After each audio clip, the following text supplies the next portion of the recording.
It's time to get lost in the midcard. This Believe in Pro Wrestling property is brought to you by Bet Online, the continued #1 source for all your sports betting needs. Join now and receive your 100% welcome bonus on your first deposit when you use our promo code BELIEVE. Now, here are Jeremy Bennett and Matt Black on the Believe Podcast Network.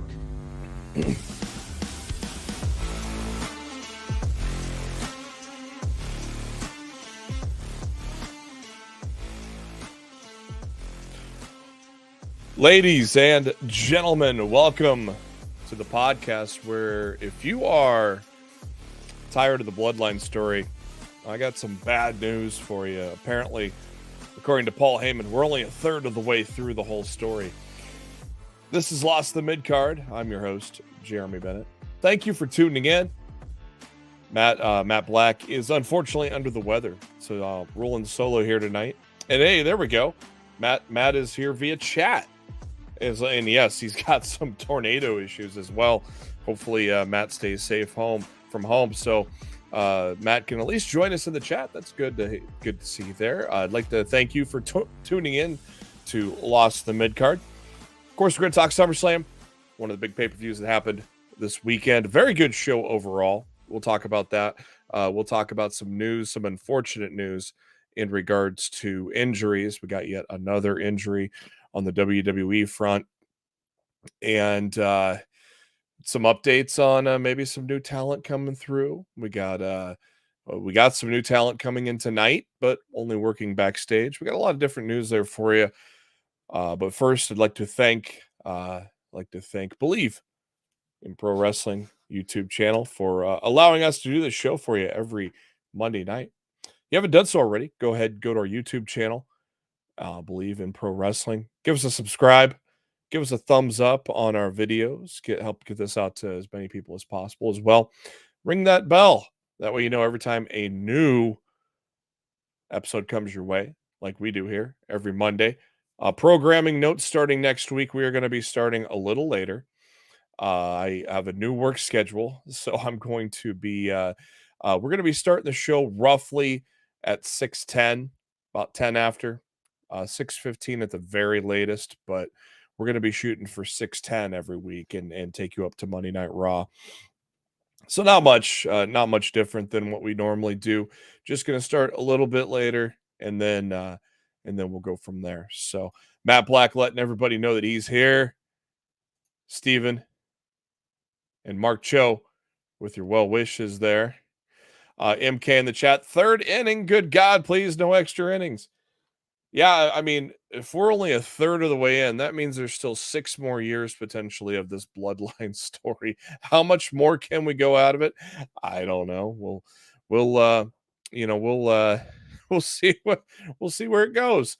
Of course, Matt said on Twitter the day before SummerSlam, he goes, I will accept any outcome except Jimmy turning on his brother, and sure enough, that was the outcome that we got. Oh boy. Let me know what you thought about the main event of SummerSlam as a whole. We're going to get into it in just a few minutes, but I'd like to thank everybody here on the chat. Thanks for coming in here. MK, nothing tragic about it, just plain dumb. The Bloodline has officially jumped the shark. Heyman saying that they're just at the bottom of the third inning. Now that's scary. Yeah, and I got my own takes in regards to SummerSlam itself. Some inconsistencies, maybe. We'll get into that once we get there. We'll get there. Time for a tag team tournament yet for the women. Yes, Sonya Deville injured. We'll get into that in a little bit as well. It is it's unfortunate. I think I seriously think the women's tag team titles are cursed. They are very much cursed, either when it comes to injuries or just anything that can happen, especially injuries. They are very, very cursed. Craig, thanks for joining us. And MK, thank you for believing. The Kabuki Warriors, well, I got an update on Kairi Sane. We'll get to that later. Matt, of course, talking about Eastern, 7:10, 7:15. Yes, we'll. So, yeah, the plan is to get started about 10 after. So just the same time, just 10 minutes later. maybe 15 at the worst. So we'll definitely get in there. Matt, 7th inning mercy rule, please. Is there like a a run rule, a little mercy rule here? We'll have to see what happens. Antoine Green, the women's tag titles are cursed. And Mercedes and Trinity called Danhausen and said, "Hey, yeah, oh, hey, very nice, very evil."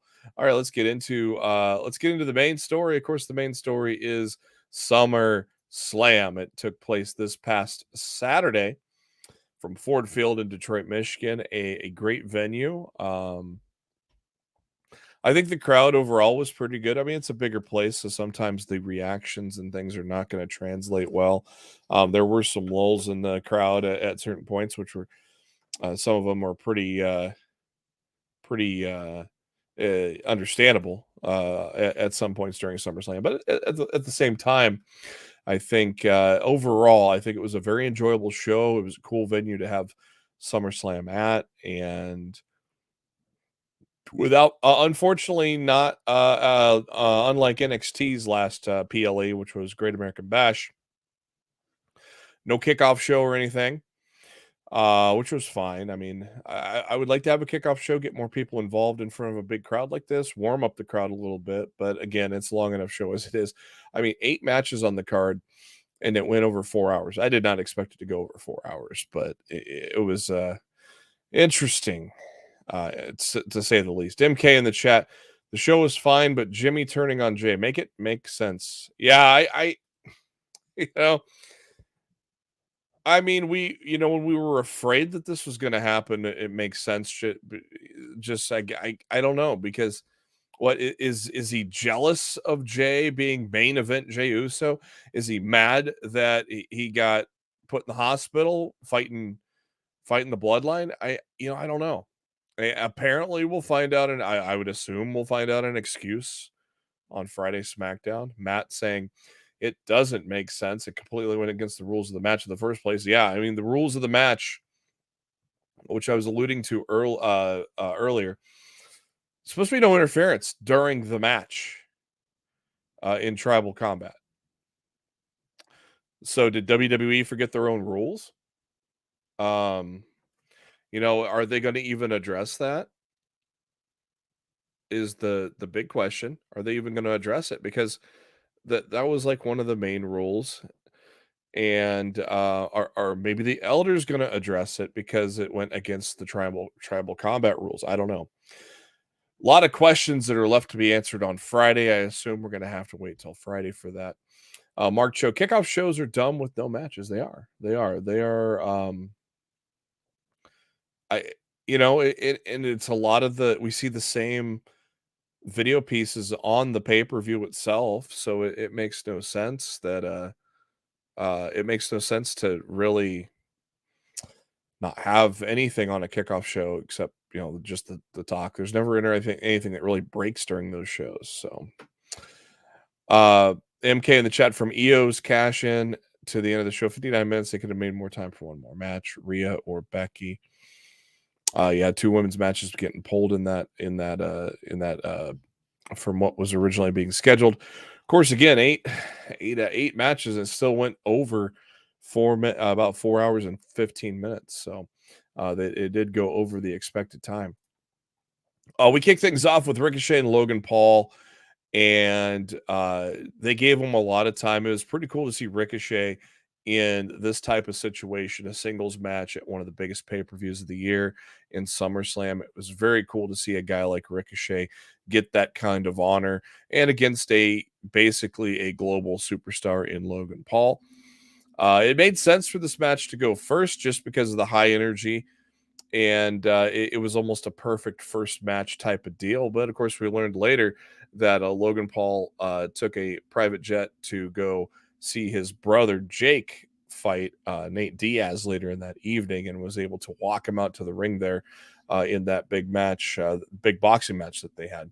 I did not see the boxing match, but Jake Paul did end up winning. If you did watch that match, let me know what you thought about that. We'll put it up in the chat. I headed out after SummerSlam, so I did not see the boxing match after that.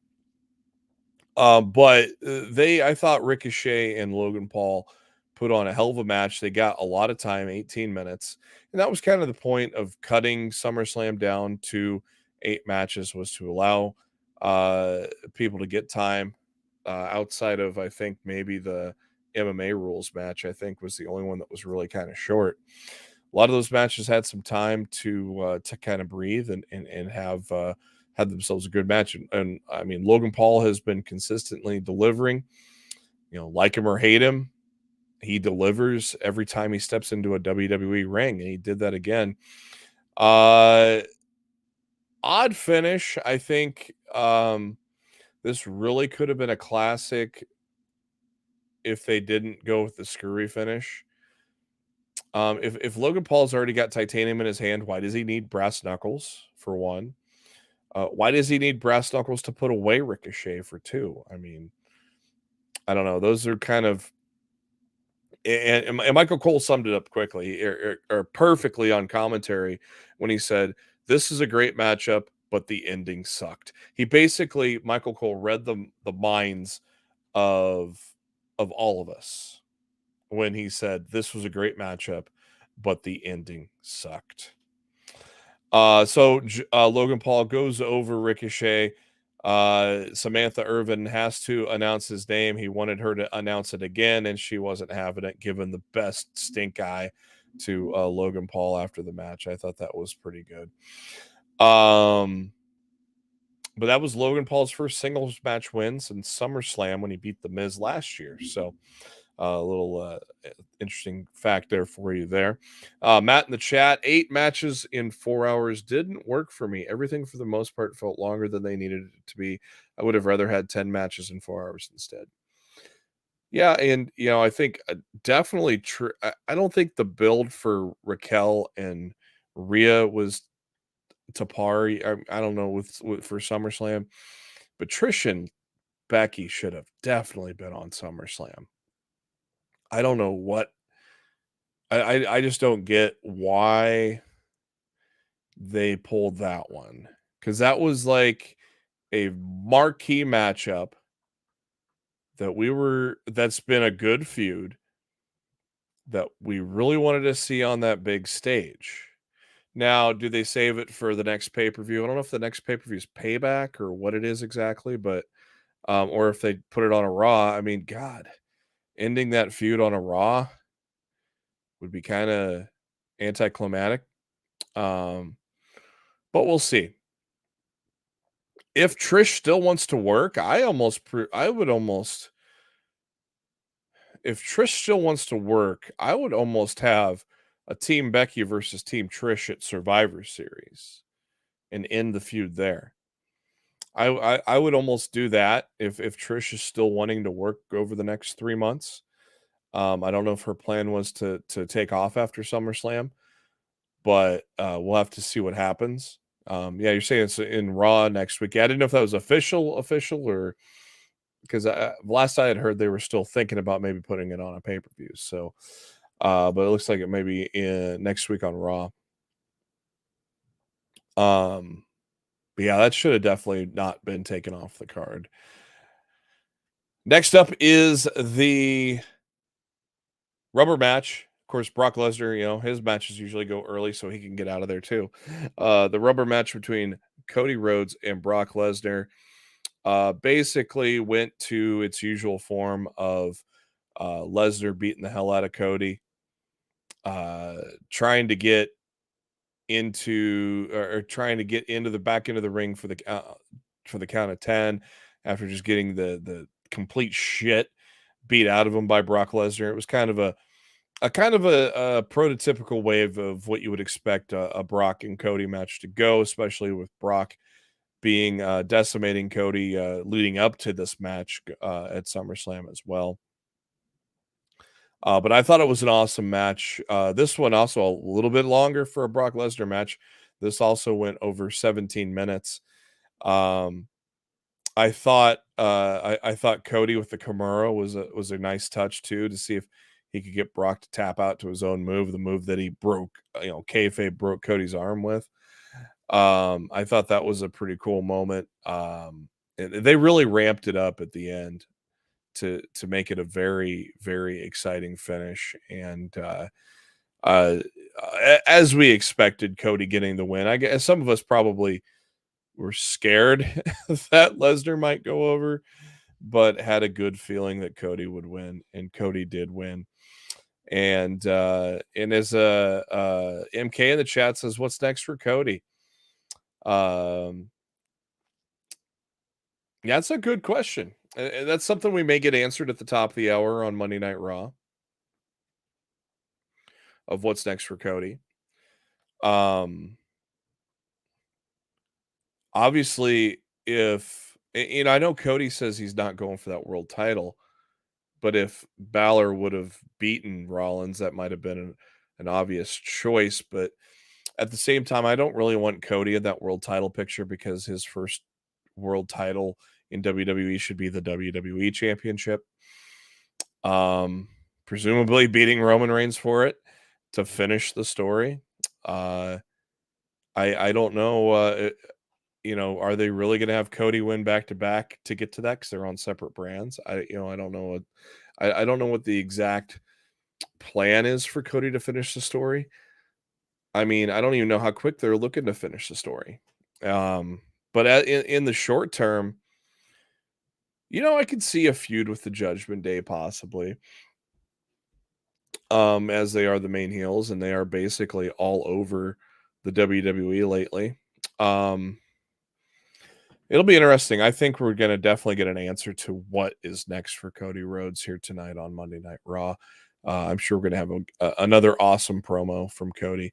After the match, though, Brock Lesnar giving Cody a headbutt and raising his hand, kind of a great moment of respect from Brock Lesnar, which Triple H said in the post media scrum that was not planned, that was not scripted, and Cody said himself he didn't know if Lesnar was going to deck him or what was going on. But I thought that was a very cool sign of respect for Brock Lesnar, who inexplicably turned heel when him and Cody were supposed to tag that night, when he was getting some of the biggest pops of the company. I thought turning him heel was stupid, but in the end, it worked for a great feud with these guys. So I can't complain on that route, but at least now, the way that Brock Lesnar raised Cody's hand, whenever he decides to come back, he can easily be a babyface again. He's obviously going to get cheered. He got cheered no matter what. I mean, Detroit popped very hard when that music hit. So, I'd love to go back to the kind of fun, loving, goofy Brock Lesnar whenever he decides to return to the ring. Maybe during WrestleMania season. I don't know if he's going to take a long break or not. I've not heard anything on the contrary, but I'm assuming that Lesnar's probably going to be taking a small break at least. So, Matt in the chat, yes, about Trish and Becky Lynch, a major bummer. Yeah, that was mega marquee pay-per-view. That was a mega marquee pay-per-view matchup right there. They'd been building to it ever since Trish screwed them over for the tag titles. And the feud had been great, adding in Zoe Stark. And they did a good job of continuing to extend that feud all the way out to August. And for it to not even be on that major pay-per-view is really a bummer. They deserve to definitely be on that card, completely 110%.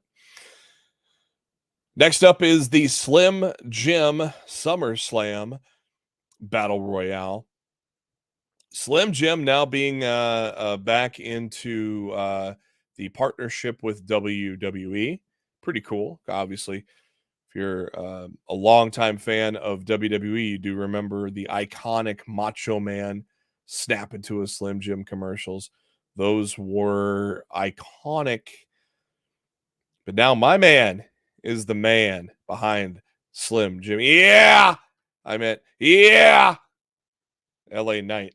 I like the commercial, man. I dug the commercial. I thought that was pretty good. Sean Ross Sapp reporting on Fightful Select that Slim Jim specifically wanted him, LA Knight, and Bianca Belair to be their spokespeople for this new campaign. The Battle Royal itself was good. I mean, props to yet another, good showing from Chad Gable. I think he made the final 4, maybe final 5, if I'm not mistaken. But actually final 5. I think Gable was the 5th, and then Bronson Reed was 4, down to the final 4, and Reed got knocked out. The final 3 were LA Knight, Styles, and Sheamus. And they gave LA Knight the big rub. And when LA Knight eliminated Sheamus, Michael Cole said that he has arrived. Now, is that true? Are they going to really? I mean, how are you going to push him? Are you pushing him against Seth Rollins? Are you pushing him against Austin or against Gunther? Are you going to have him be the one to dethrone Gunther? Obviously, we're about a month out from Gunther breaking the Honky Tonk Man's record. Is that big kind of push going to come at LA Knight defeating Gunther for the Intercontinental title? I guess he's on SmackDown though, so he could beat the Austin Theory then. I don't think Santos is going to beat Theory, but I forgot he's on SmackDown. There you go. Matt, trade LA Knight for Cody Rhodes.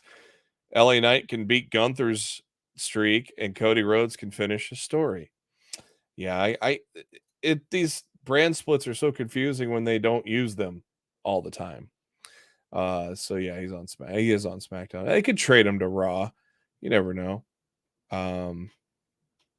MK saying that Brock is publicized for Fastlane in Indy in October. All right.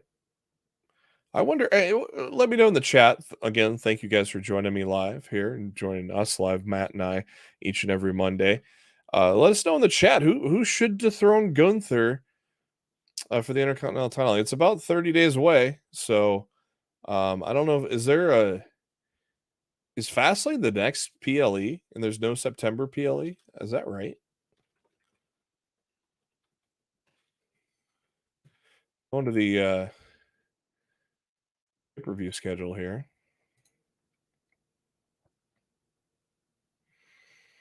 Gabe, oh yeah, Matt and I talked about this Payback's in, oh yeah, that's right. This is August. Jesus. See, what threw me off was SummerSlam. Oh, Payback, yeah, okay. Yeah, and then SummerSlam was in July last year. That threw me off too.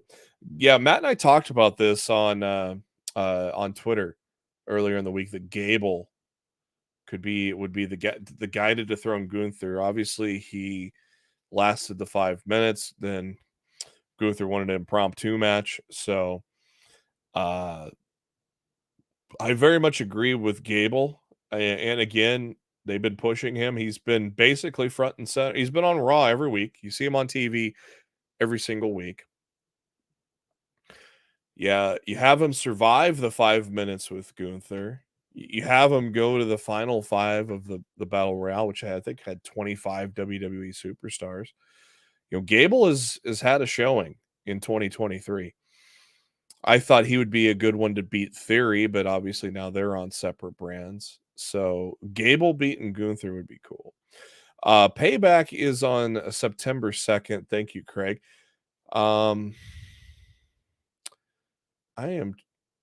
I do not know if Gunther would have the record by then or not. It's going to be close, but I want to think that Gunther, I want to think that if Payback is on September 2nd, I don't think he's going to be there or make it. Because Gunther is roughly 30. Oh, yeah. He's roughly 32 days out. So it's gonna be after Payback. So whoever faces Gunther at Payback is going to lose. If the IC title not always defended on a pay-per-view, as we all are very well aware of. So maybe Fastlane and maybe Fastlane in October, Gunther gets dethroned there.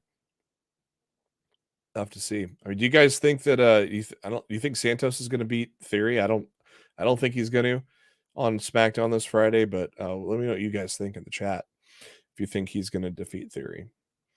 But my boy, LA Knight, yeah, getting the win, big win in that Battle Royal. So hopefully that leads to much bigger and better things for LA Knight. Of course, he is still getting gigantic pops, and now he's a face of a major brand for commercials, so that's good. One of the lulls of the pay-per-view came next with the MMA rules. Somebody put it best. A worked MMA match just does not work. The crowd felt that because the crowd was completely dead silent throughout this whole thing. It wasn't interesting, but the right person went over, and Shayna Baszler. But boy, it just wasn't interesting. I mean, if you had it in a fight pit or even an octagon, I guess, but whoever said that on Twitter, and I'm sure multiple people said it on Twitter, but a worked MMA fight just did not work here. So, John Bloodsport disagrees. Yeah. Well, yeah, if Santos does an LA Knight should, LA Knight, obviously, goddamn. We thought maybe SummerSlam would be the time to crown LA Knight, but maybe not. Maybe the time to crown LA Knight is at in September or October. Those pay-per-views coming up possibly. But yeah, I think a lot of people will agree that MMA rules that match just didn't work.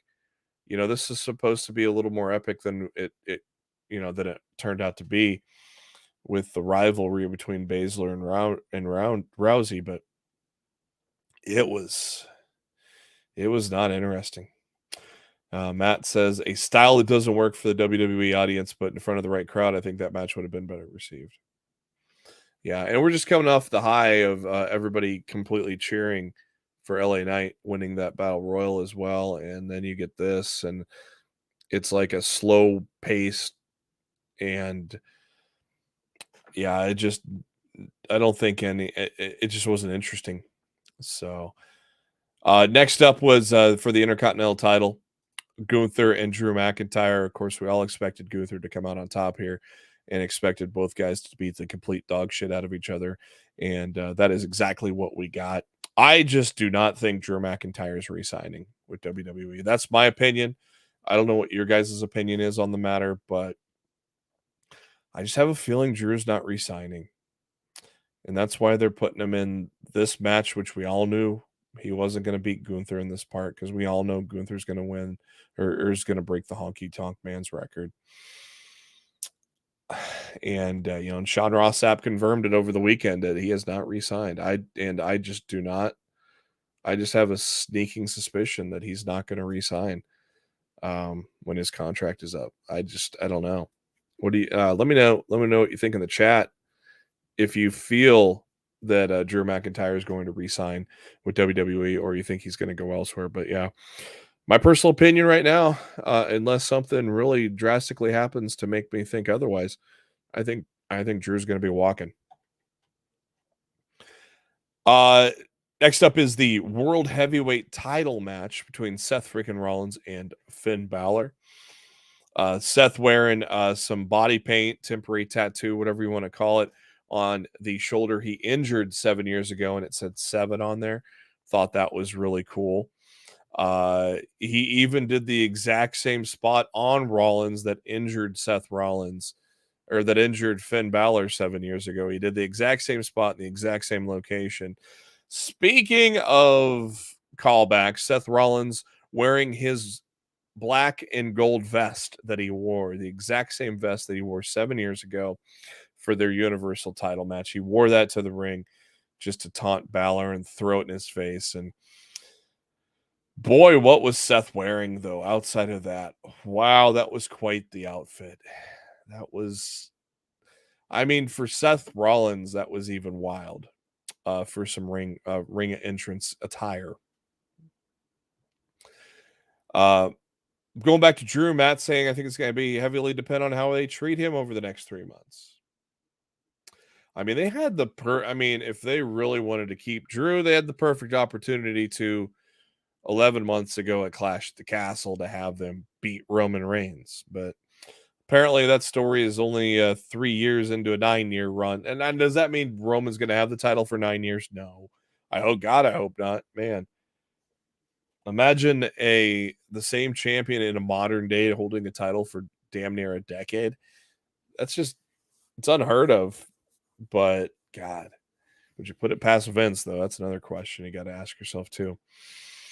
Rollins and Balor probably. I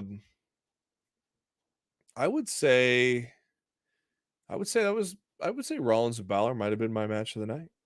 I think that might have been my favorite match. I thought these guys did tremendous, though. I still, I still thought another one where the ending was really, this was really teetering on a classic level, except then the ending kind of killed it again.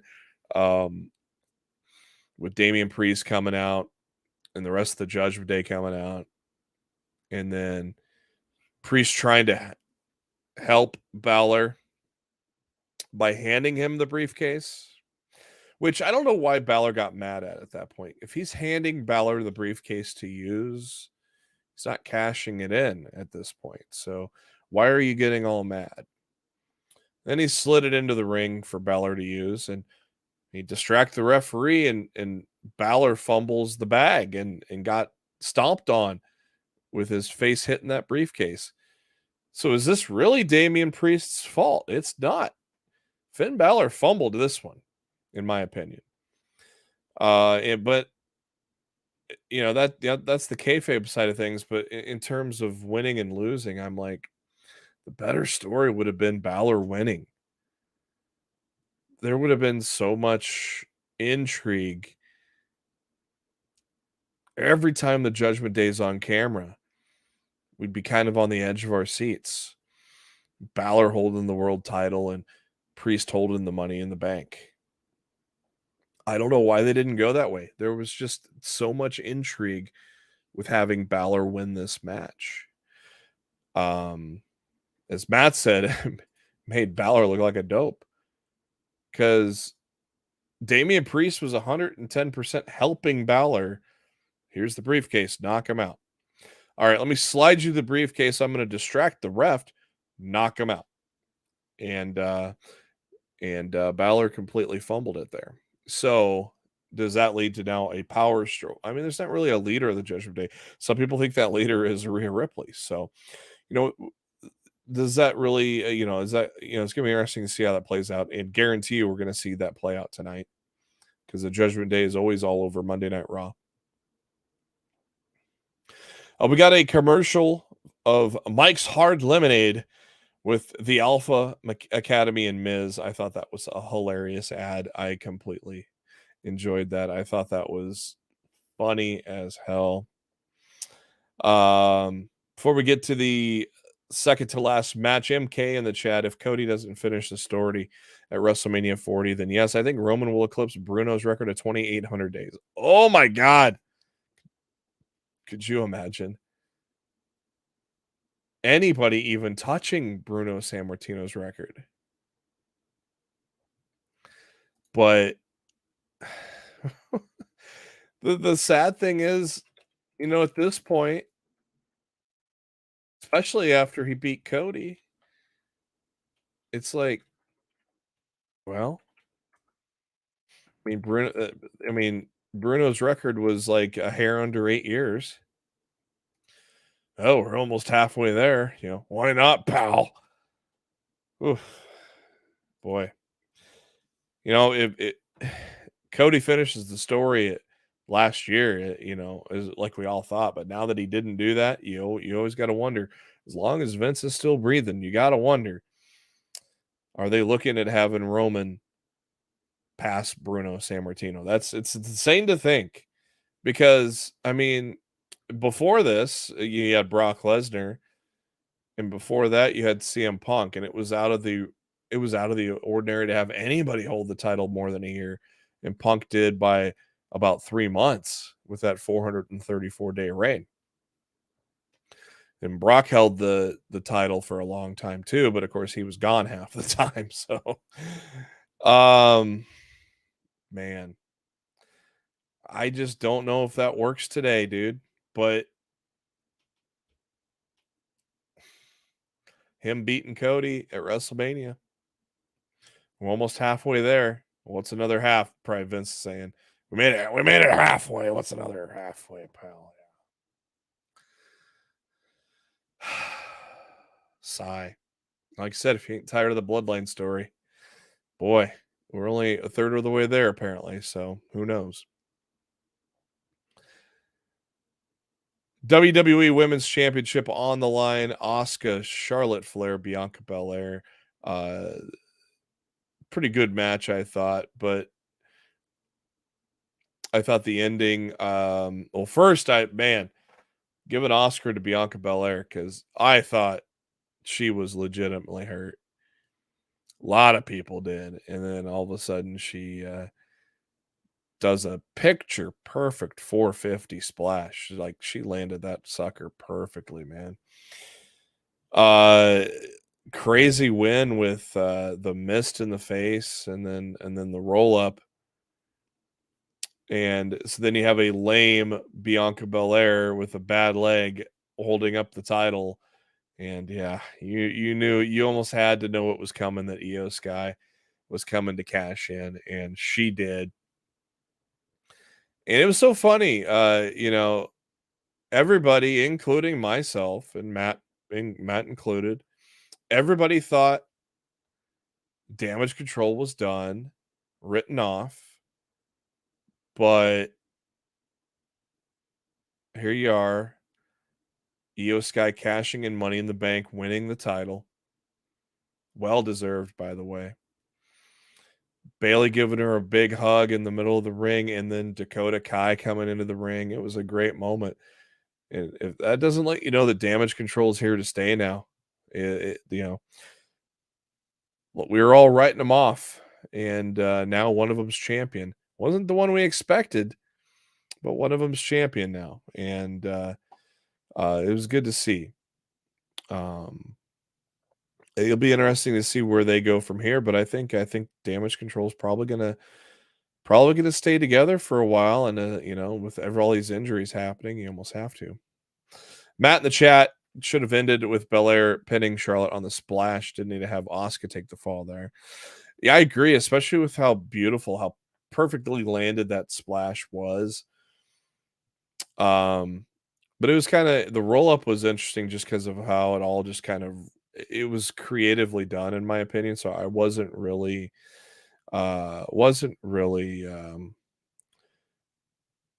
too disappointed with that finish. MK saying Bayley is turning on Io. Come on, we've been saying that for 6 months, and it still hasn't happened, man. I think Damage Control is here to stay for the time being, man.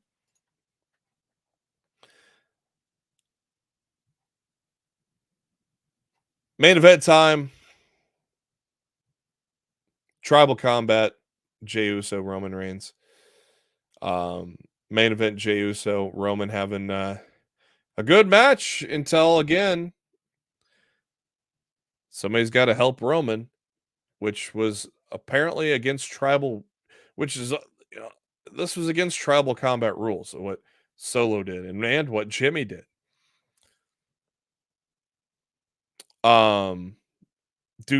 That's where I kind of wonder, do the elders step in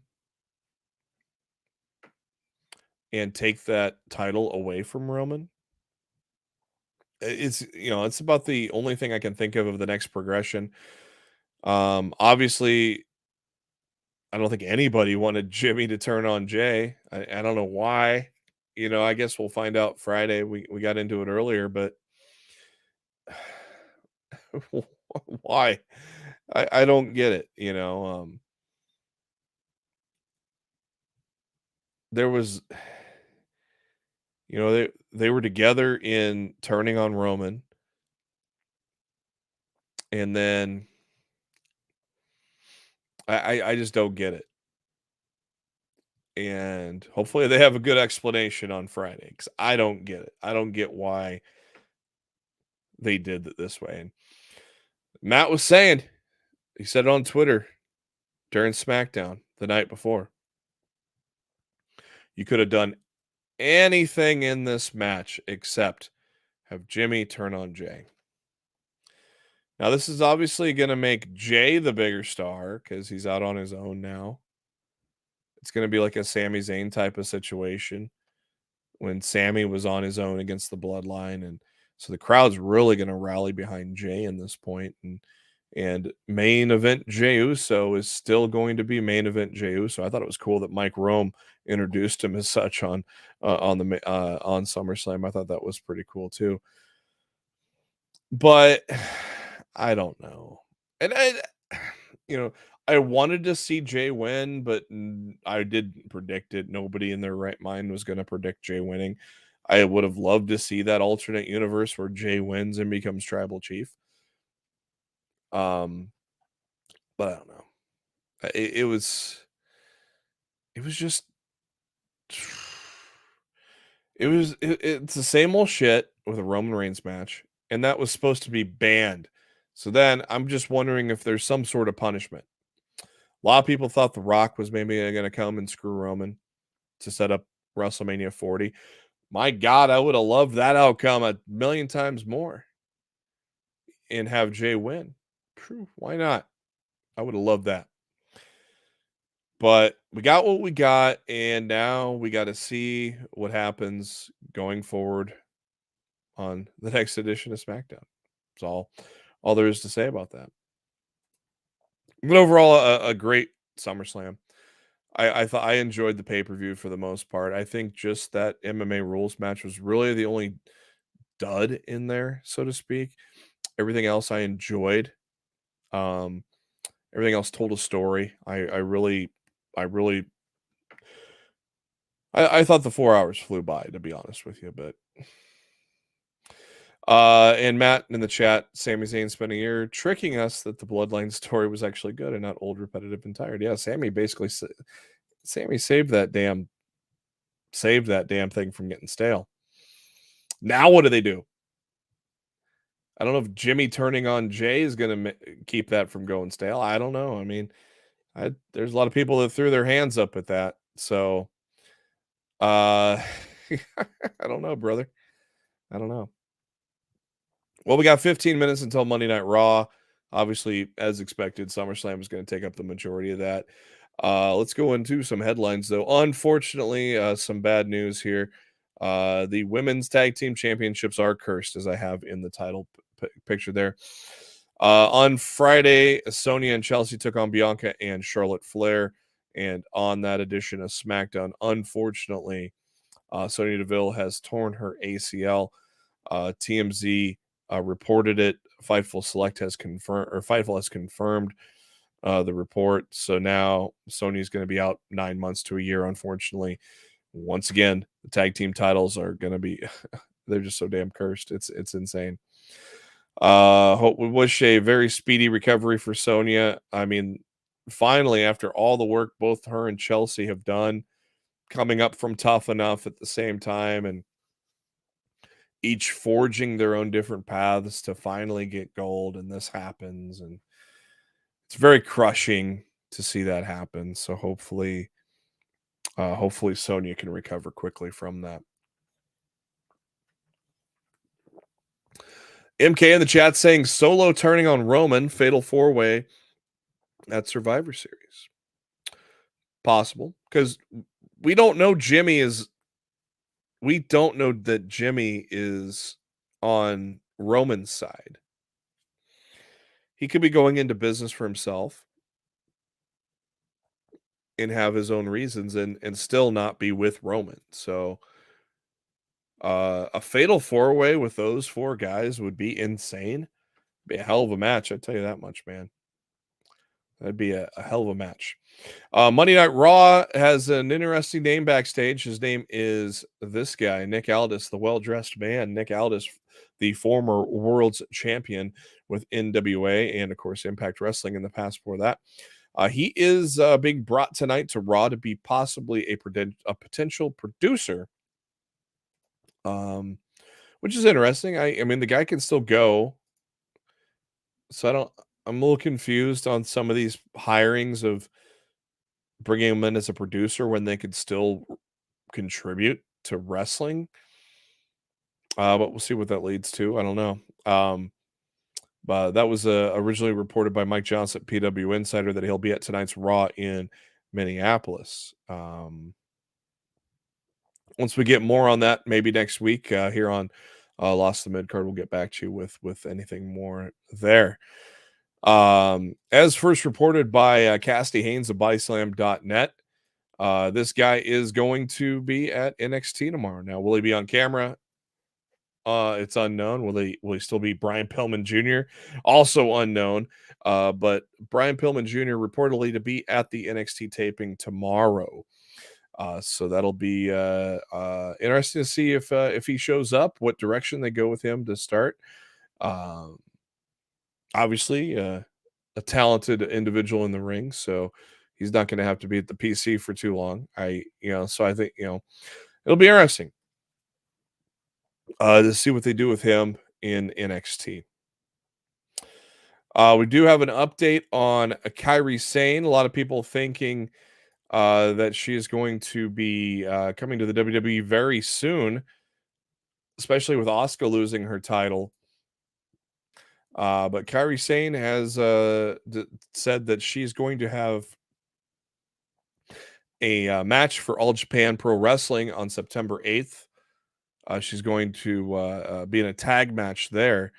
And then said via a statement that she's going to put her activities on an indefinite hiatus as of the end of September of 2023. So it does not look like Kairi Sane is going to be going back to the WWE very soon. I would suspect that we'll see Kairi Sane return to the WWE at the Royal Rumble. That's going to be my guess right there. But boy, if she could have came back sooner, would have been great. Put her and Asuka together and boost that tag division that's been that got hurt with Sonya Deville going down. But it seems like Kairi Sane going to take a little bit of a break after September's All Japan appearance, and we'll go from there.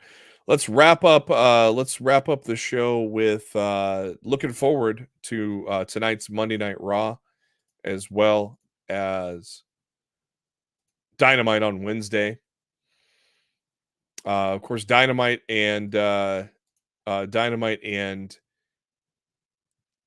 Collision, two good shows there. I thought the drama with Jericho and the JAS still is yet to been concluded upon. We'll get more with probably the big summit this Wednesday. Cool to see RVD come out to Pantera. That was badass. We did expect RVD to show up, and sure enough, he did. I thought that triple threat match with Moxley, Penta, and Beretta was amazing. Beretta getting a big win there. I have not seen Rampage yet, but I heard the parking lot brawl was great too.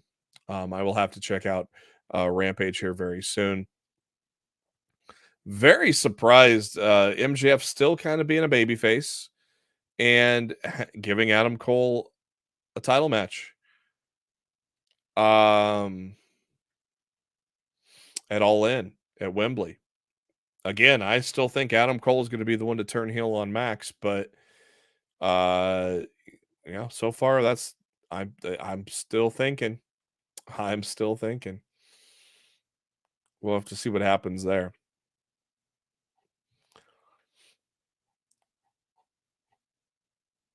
And then, of course, the end of Dynamite was awesome. Seeing Hikaru Shida get the title again, winning the title, finally in front of fans, where she was basically she carried the women's division during the pandemic. And so it's good to see Shida as champion again. MK in the chat, yes, that moment on Collision with his daughter was hilarious. Absolutely hilarious. Tony Schiavone barely could keep it together. Yeah, she was the same girl that Jack Perry hid behind on Dynamite too. But him saying she's not credentialed and get her out of here, and oh my god, that was a highlight of Collision. As was Punk and Starks, a damn good main event between those two. And then next week on Collision, we're getting the House of Black versus CMFTR for the trios titles. Holy shit, will that be awesome? Be cool to see him win them, but I don't know. I kind of wonder what's going to happen if Ricky Starks does something, or you wonder what's going to happen to where the House of Black continues to be the trios champions. But I would not hate CMFTR coming out on top there either. We'll see. Wednesday's Dynamite taking place at Nationwide Arena in Columbus, Ohio. As I mentioned earlier, the Jericho Appreciation Society's mandatory meeting. Lucha Bros take on the Blackpool Combat Club. FTW Championship, FTW rules of RVD versus Jungle. I guess don't call me Jungle, Jack Perry.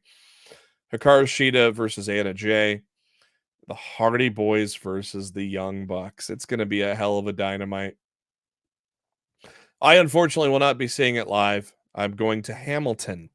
So I'm going to be, I'll have to catch Dynamite when I get back from Hamilton. Joe will cost CMFTR the match. Of course, Joe calling out Punk again for another round. So I could see that happening too. Definitely. Monday Night Raw had no preview when I looked. Now they do. Let's see. Let me see if Sean Ross Sapp has anything.